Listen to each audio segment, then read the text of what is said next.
أعوذ بالله من الشيطان الرجيم. بسم الله الرحمن الرحيم. الحمد لله رب العالمين،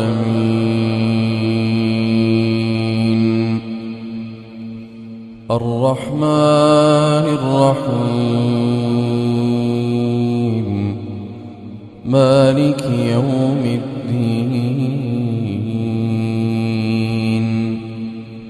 إياك نعبد وإياك نستعين، اهدنا الصراط المستقيم، صراط الذين أنعمت عليهم غير المغضوب عليهم ولا الضالين.